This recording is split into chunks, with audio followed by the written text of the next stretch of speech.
go for it. Okay, we're here today at a pond along the Colorado River. This is an isolated pool that's formed by a backwater when the river comes up, and then when the river drops down, it's isolated. We're going to do a treatment today to get rid of, to eradicate the invasive green sunfish that are in there. So we're in beautiful, scenic Lees Ferry up on the Colorado River. We're just a couple of miles below Grand Canyon Dam. And we want to get rid of these green sunfish that come through the dam, and they end up finding their way into this warm backwater and reproducing. And we end up with bunches of little green sunfish that look like that. And the problem with green sunfish is that they're larvivores. They eat the larvae of other fish, and they end up causing a lot of problems for our native species. So they get into these warm backwater areas and they reproduce like crazy. We get thousands of them, and then the next time the river comes up, all of these little green sunfish will be released into the river, and we don't want that to happen. So we're going to get rid of them today, and we're using a new product. This is an ammonia-based fish removal tool called eradication. So I'm going to open up our box of eradication here, and I'll show you what we've got inside.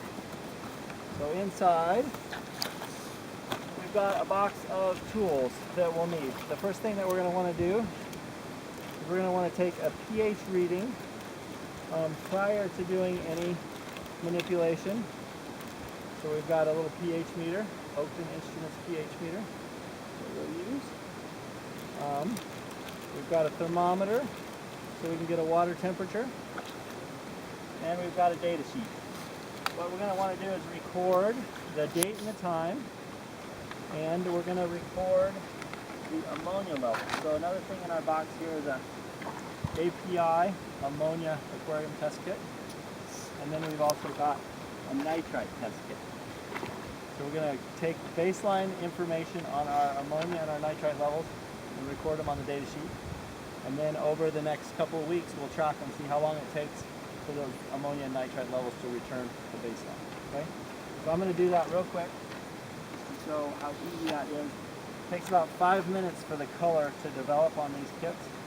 So we'll get our water sample, and then we'll set it aside, and then we can check and see what the levels are. So you're going to just fill to the 5 milliliter line,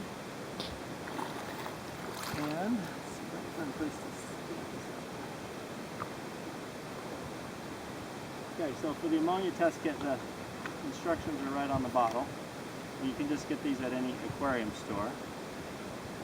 Okay, so bottle number 1, it says to put 8 drops in.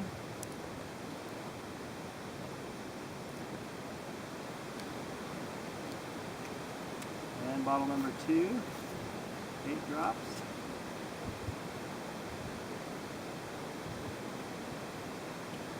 And then we're going to put the cap on, and we're going to wait for a color to develop.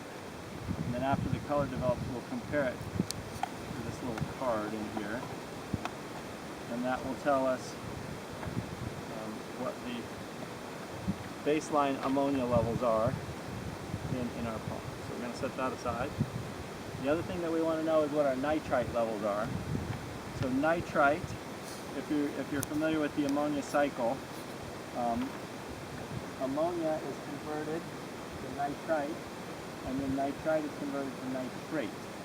So we want to know what both of those things are, and then nitrate is utilized by plants. So we're going to track the ammonia concentration as it goes through that cycle, and that's how we'll know when the water's back to baseline, and then this could be, other fish could be put in. 1, 2, 3, 4. Okay, so we're going to put both of those aside. We'll check the color on them in 5 minutes against our color chart. So for the nitrite, there's a different card. It's more of a blue than purple. Okay? Alright, so the next thing we have in our Rid-A-Fish kit is we've got a Mylar bag. And inside the Mylar bag, we've got, open,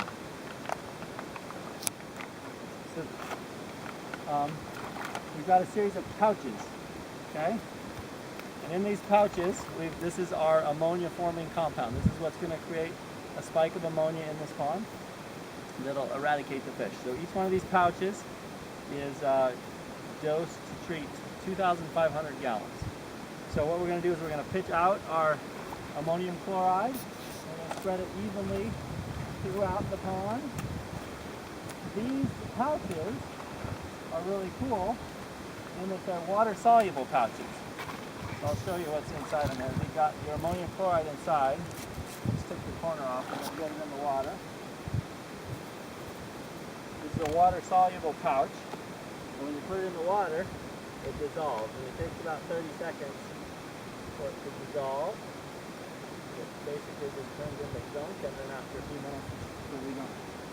So that way you don't have to touch the ammonium chloride or have any special safety equipment. You can just pitch it in, and it's going to disappear. It's an alcohol-based water-soluble paper. We'll let that dissolve. So after we get our ammonium chloride in, then in the bottom of your box, you're going to have a bunch of the same pouches, which is your pH increaser. So what we're trying to do is ramp the pH up so that the toxicity of the ammonia becomes very toxic to fish, and that's what's going to eradicate the fish. And then over time, the pH will go back down, and the natural bacterial colony in the environment will convert that ammonia to nitrite, and then to nitrate, and then it will be used up by plants. So we'll just go around the pond and we'll pitch in all of our sodium carbonate. So I've got about 5 boxes like this that we're going to need for this pond, where we'll throw in our ammonia increaser, and then we'll throw in our pH increaser, and that's all there is to it. And then we'll come back. So it'll probably take about 12 hours for it to have an effect and for the fish to die. And then we'll be coming back every 2 days to monitor the water quality so we can figure out when it goes back to baseline. So that's how to do a pond treatment using the new tool, Eradication.